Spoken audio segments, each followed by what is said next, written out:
In first session of creating an action RPG game as a Godot newbie, we created a new project, added a few tile map layers, creating first map, added a player animated with SpriteSheets and moving about. We also made it able to collide with worldly objects so as to have a physical presence. In this session, we'll create a storyline dialog component, then add few game events and use the storyline component to help player gain a power to do some role playing. To begin with, let's create a new scene with canvas layer as root node for storyline dialog component. Keeping simple, we'll call it storyline. Canvas layer can follow the viewport when camera moves, so suitable for a heads-up display like setup, and with index 1 can render above other layers. We'll add control as first child node, call it dialog control. Control would give a bounding rectangle to define boundary and placement for display nodes. Let's go to toolbar menu for view, click for anchor presets and select full rectangle to make boundary for full viewport. Now we'll add graphic nodes that make up dialog system to control, starting with texture rect. 9-patch rect is popular here when using an image for background for text. We'll use texture rect and add some gradient color as background for now. With texture rect selected, we'll set anchor preset to be bottom wide. This snaps the node to the bottom edge of the viewport. Let's drag up its top edge to give it some height, suitable for you to fit in game storyline messages along with some images. Set its texture in property inspector to gradient texture 1D. Click on texture, expand the gradient property. Now clicking the gradient, click on either candle markers to get their color in edit section, changing color from black to a light coffee color. We can set an image and more magic as well. You need some trial and error for this. In beginning, keeping it simple with color gradient for background is better. Moving these markers about, adding, removing some markers, giving you different compositions. You can play to your liking. Now select dialog control node to add rich text label child node. This is as the name suggests, would contain message text, can also show image and text effects using BB code, that is the bulletin board code. It's a markup language convention. Same to texture rect, we'll set anchor preset to bottom wide and drag the shape points to make it fit inside the texture rect with some spacing. So we'll turn on the BB code enabled option, set some text property values so we can see other property change reflected. Let's turn off all text selection properties as dialog boxes wouldn't need those. Under control property section, let's expand theme override property to see subsections for color, font size and others. Before, set the horizontal and vertical alignment to be center for the text. In colors under theme overrides, let's set default color to black and font shadow to be gray. This will make it more visible. We can set custom fonts by enabling the property and dropping a pre-downloaded font file from resources here. Set font size for all styles to be 22 for now, suiting our viewport dimensions. Before we move ahead, let's save the scene as storyline so we can link in game word and check the changes during game run. The tile map area behind texture rect is completely blocked, so let's make it translucent. Changing visible properties alpha channel makes text less visible as well. So we will tune down the alpha channel in visibility section of texture rect. Try different values so you can have one you like. I'll go with 175.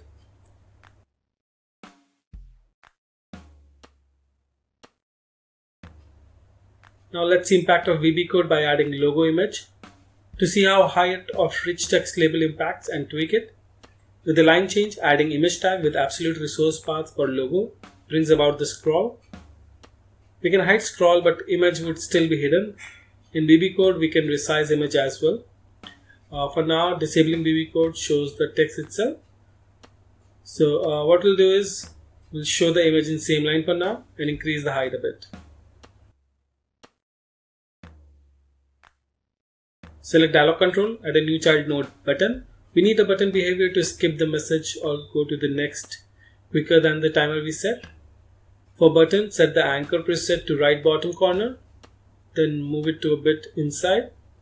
Let's give it a suitable text like enter, which will be the keyword action key to achieve the same behavior. Mark the texture to nearest for sharper text. Expanding theme overrides under control section in properties, set font size to 16 or something suitable. Can give custom font file here as well.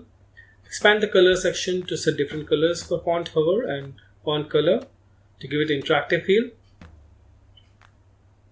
Let's run and check the button behavior. Let's rename button to next and add a child node to it called AnimationPlayer. This allows adding a key-based property change to a node, allowing it to have animated behavior. We'll use it to make our button bounce. For AnimationPlayer properties, select Animation menu in below panel's toolbar and select New Animation named Bounce. Now when we select AnimationPlayer's parent node, we see keys next to properties of button. Clicking on them will bring about track for the property. For bounce, we'll add key for position property under layout section's transform. Click on create button. Can bring the animation frame to a time interval here. Timer here shows total animation duration. For half a second, adding a key to position.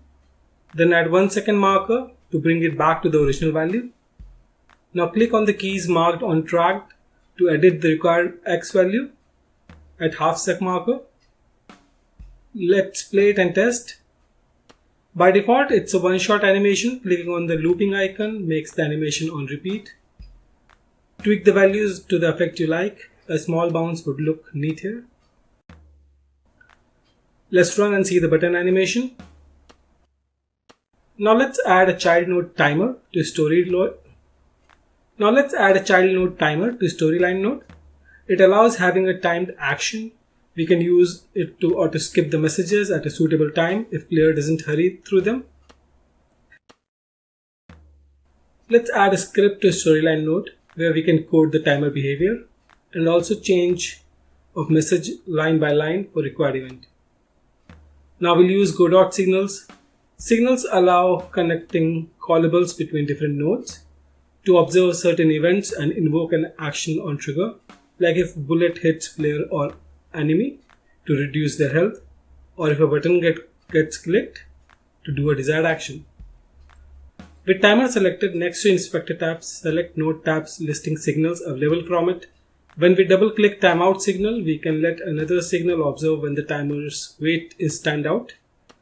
Connection mode allows selecting a node in scene that will observe this and the name of receiver method it will have defined to invoke the action required. For now, let's print a debug message and call queueFree method for this node to be unloaded. We will define the internal _ready function to start the timer as soon the Storyline node is loaded. Let's add _process function to Storyline that runs every idle frame before render. Check if input pressed is UI accept. That's a built-in input map for enter key similar to UI up, UI down input maps.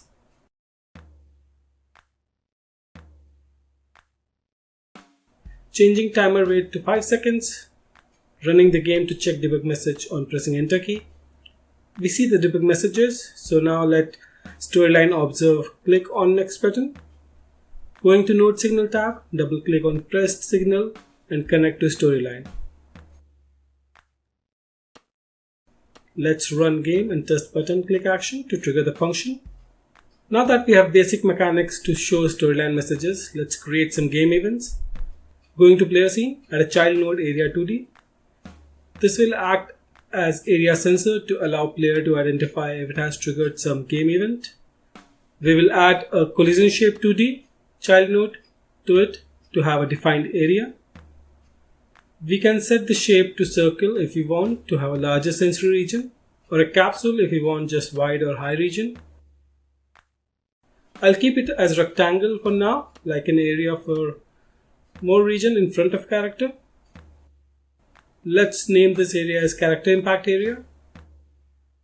Let's create a new scene with area 2D as root node.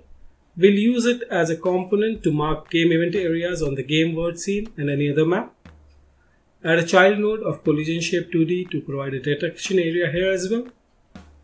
We'll make it a circle shape here. Save it in the scenes directory. Let's change the debug color so it's identifiable while testing. Going to game world, let's link in our first game event area. We'll name it spawn area. We'll move it from 0, axis point to our spawn area. Resize it a bit to suit our character shape. Now for spawn area, in node signal tab, we will connect signal area exited to player. On clicking connect, it adds corresponding function to player script. Let's add logic for the storyline trigger here.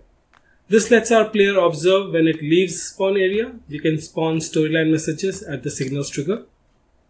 Let's add a debug print first and run the game to test if it's working. Moving out of spawn area marker doesn't bring debug messages, so signal didn't trigger. First, let's fix the config for collision section physics layer. We've used same to have player not walk on water or fences. Mask is to interact with, so player in this case. Spawn area layer will be of map. Go to player scene. Here collision for character map area need to have layer on 2 for player and interact with all physics layer at mask. Turn on debug area render so we can see it's not triggering when the game runs. Let's run the game. When a player moves down, we notice the impact area node to be left behind. That's because our character body's 2D position changed, but not our impact area 2Ds. There are different ways to solve it. For quick resolution, we'll make impact area a child of character body 2D itself, so it moves along with it. It seems to trigger the signal now, so we are able to trigger location-based game events. So let's go ahead and use it to show a storyline layer. We'll remove the pre-existing spawn storyline link in GameWord. We'll prepare and add remove a storyline child via script on game events occurrence. Before that, let's learn use of Autload script in Godot. Let's create a script in scenes directory called gamestate.gd. We'll use it to manage some game data and logic that will be needed across different scenes like game messages, function to show game messages later for more. This player power type, as name suggests, would contain the player's power, null at spawn. We will set this with the power blessing event in the session itself. Let's create a dictionary variable mapping event names to array of message lines to be displayed as game story. I have some prepared narrative dialogues that we can use here, or write anything you find interesting. Next, let's add a getter function for messages array by event names. We want to access this script within player first to print spawn messages when spawn area signal triggers. So let's make it an Autload global script. Open project settings more menu. Click on globals. Find the script in resources and click add. Default name picked from script name as GameState. This script will act as a singleton accessible across all scenes via global name identifier. So GameState.getEventMessages fetch game array for spawn, printing first element for it.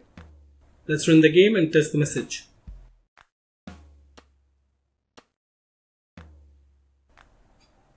Now let's write a common function that can be used as a uniform way to fetch object of a required node in a given tree or branch. This is not fully needed here, but would be a good thing to understand. When a Godot game loads, OS class instance runs at the beginning, supplied with main loop. SceneTree also inherits main loop. This gets provided to OS as main loop.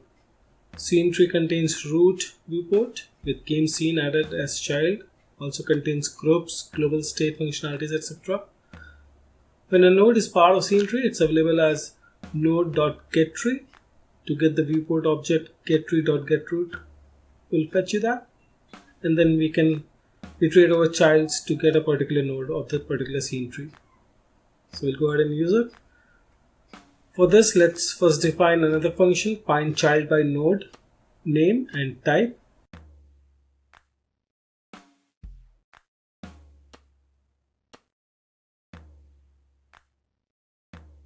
We're given a node object, it will look into direct children non-recursively for a child matching name and type. If found, return that.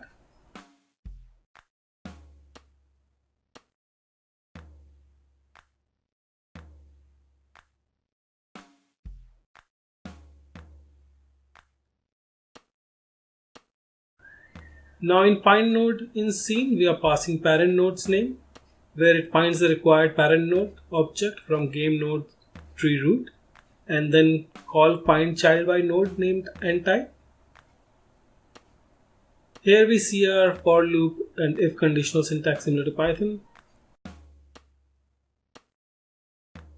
I intended for these to be common available calls, so let's move these to Autload script game state. We'll make its use for power blessing segment. Let's get back to the storyline show hide. In player script for spawn area exit trigger function, let's return beforehand if the player already has a power type blessing. That would mean this segment has been done. Print a debug message. Fetch spawn message array into a variable message. Now call a method to which any set of string array passed gets shown in using storyline component. Let's make it a common method to make it available at GameState script as well. So it will receive message array as argument. All we need to do is queue them for renderer on storyline component. Rest of the logic should be abstracted within the component. We'll assume a single storyline dialog set to be active at any time. So if a current storyline instance exists, it will be queue freed and reset to null. Then load the storyline scene into a variable and then instantiate it into the current storyline instance. Before I forget declaring current storyline instance variable, let's make it a global variable in the script. Now we just need one set of message arrays to be queued in any given flow. So let's create a global message variable in storyline script.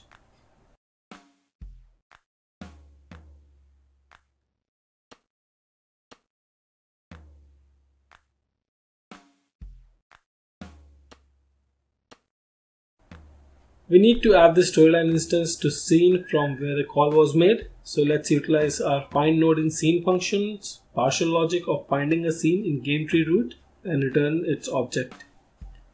We'll call this function find scene and use it to fetch game word object. Let's remove duplicity by using this function for the partial logic in find node in scene function.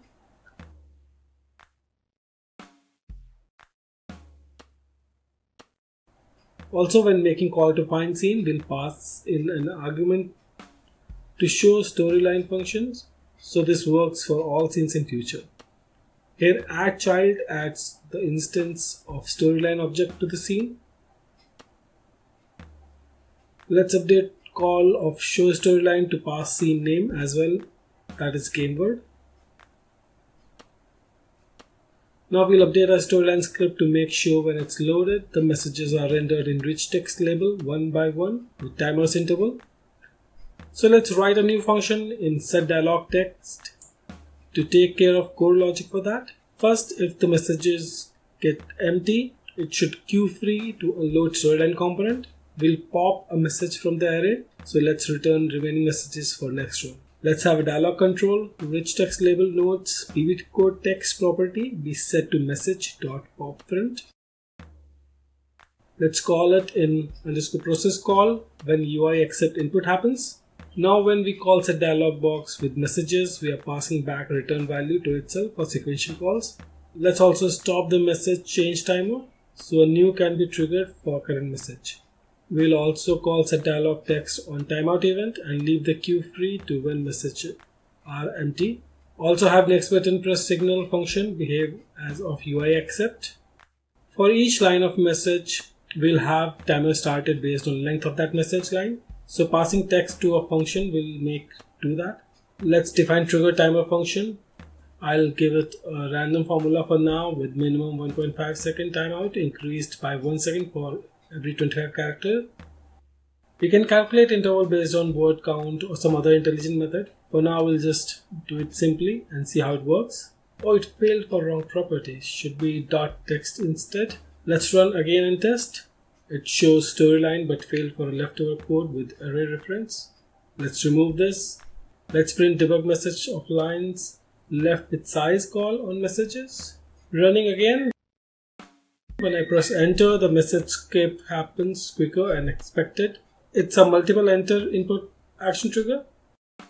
First, let's change process call config for timer to physics. So it happens every physics step. Let's fix the underscore ready call as well to set first message on load. Time start anyway happens in setDialogText. And all these timer stop can happen within the dialog text as well before a new timer start. I think I used isActionPressed, which can fire multiple triggers instead of isActionJustPressed that only gets triggered at start of each key press. Now let's run and see impact of isActionJustPressed. Skips one message per enter. Now our spawn messages ask our player to go to the blessing altar and get a power. Let's add that flow. We have to set up our altar here.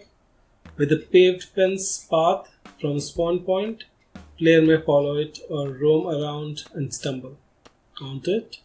We'll add a power blessing game event at the altar. Let's link game event area again to get another child node copy of the same scene. We'll rename it to blessing altar area.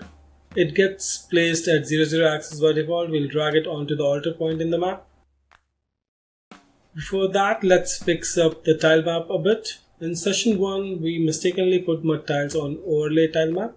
In game world, I'll just place some mud tiles back on the ground tile map layer itself.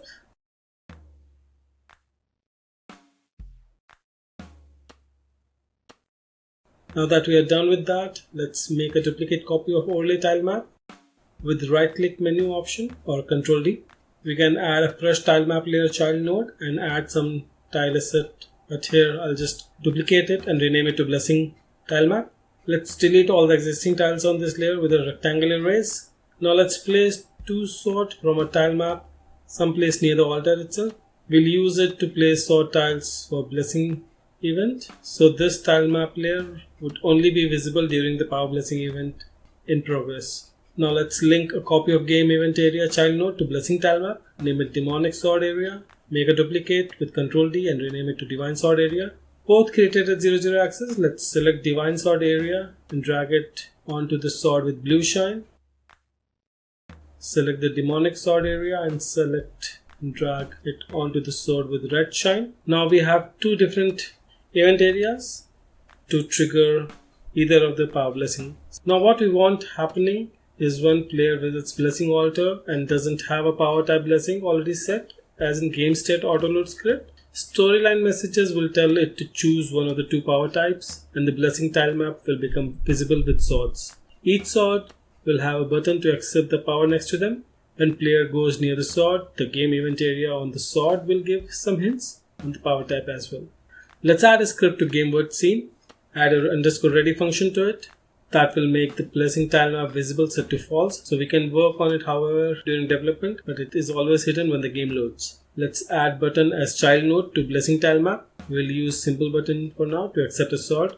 Later we can do like better animated sprites to accept it. Set the text to plus and drag the button next to demonic sword tile. Under theme override, set font to 16.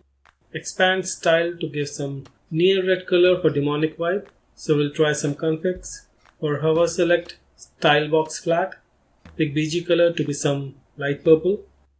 For shadow, some red. Let's comment the visible false line for now. Rename button to add demonic power. Make a duplicate with Ctrl D and rename it to add divine power. Move near to divine sword. Change the color for divine power button to near blue shades. Let's set the colors for font and hover as well.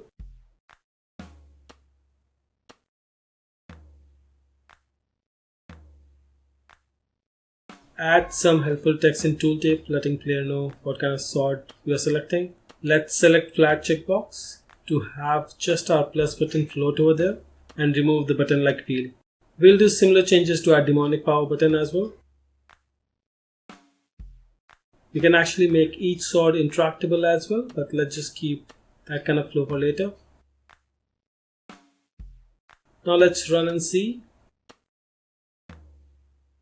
We got our good floating buttons here. Let's go back to the game word script and comment the visible false. Actually, let's add a conditional disable blessing altar if player power type is set in the game state, which will happen on reruns when our game gets a save load feature. Defining disable blessing altar function, we will make it remove the blessing event related child nodes from SceneTree.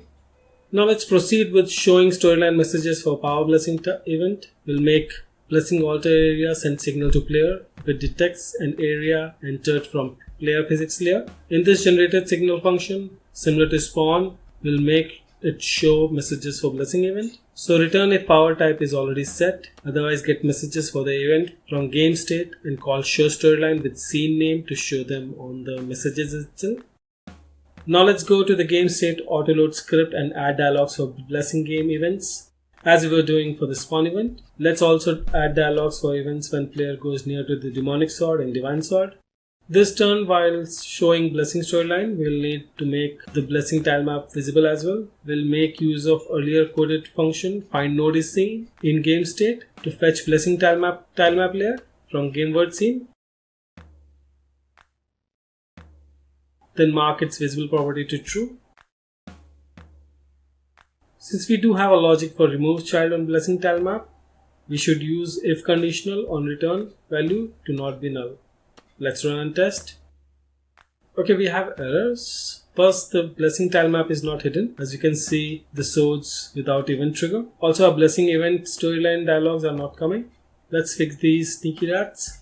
I remember that I forgot to set the collision property layer and mask for demonic and divine sword game event area. We'll make them mask set to 2 so the only interaction happens with player. Same for blessing alter area. This shall fix the trigger of blessing event storyline as currently this new game event area was not interacting with the player's physics layer. Now checking game word script that codes the blessing tile map layer be not is visible.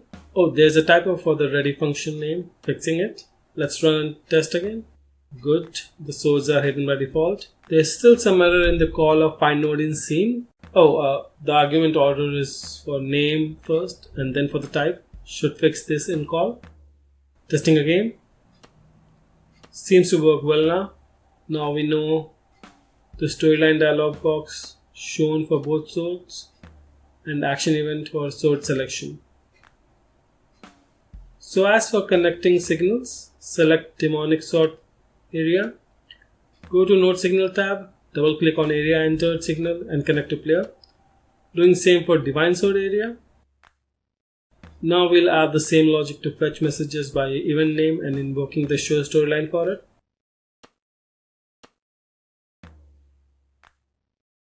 Let's test run. So our messages get triggered. Now let's add signal action for buttons as well and test together. So selecting add demonic power button on node signal tab, connecting pressed signal to game word. Do the same for add divine power button. Let's make them set the game state player power type to respective power type. For valid values of player power type, let's create enums in game state. Enums would let us have identifiers with readable values instead of using strings which may have typos here and there and cause error. Our game currently just needs divine sword and demonic sword as power type. We can access them over game state accessor in game word script. Let's also hide and remove blessing related nodes once done with it.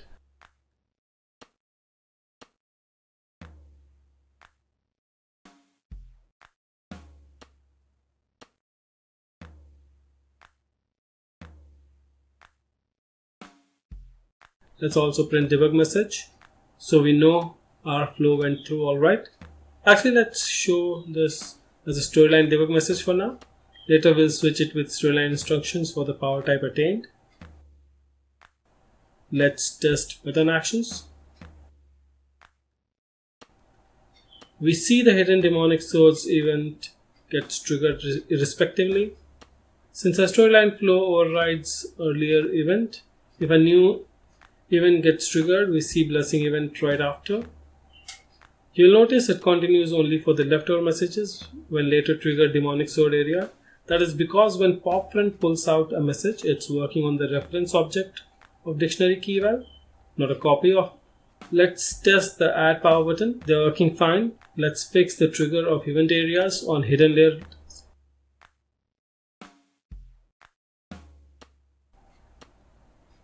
What we need to do is disable the monitoring of area signals for demonic and divine signals.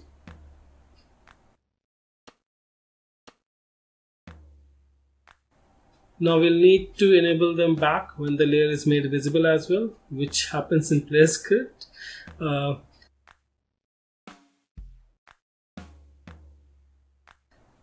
Here, since we are using TileMapPlayer object, we can't call over any specific function of the game word script. So let's use function findChild by node name and type from Autload script. We can fetch two game event areas, which are child node to blessing tile map that we already have here.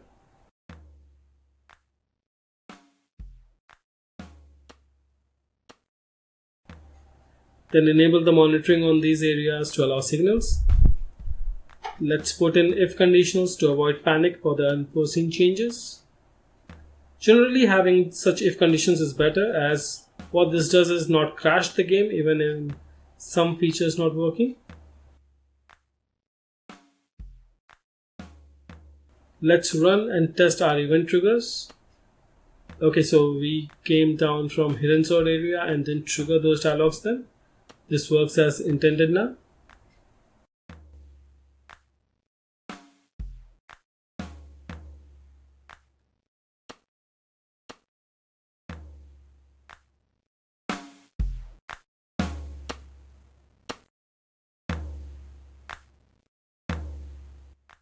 Let's go back to the game word script. We will check something. We'll rename disable blessing altar to more app name remove blessing altar, and we'll add a new function disable blessing altar for just disabling the layers, that is like hiding them. Let's pause for the session 2 here. Next we'll add some slimes along with health, attack and hurt systems for the player and the enemy.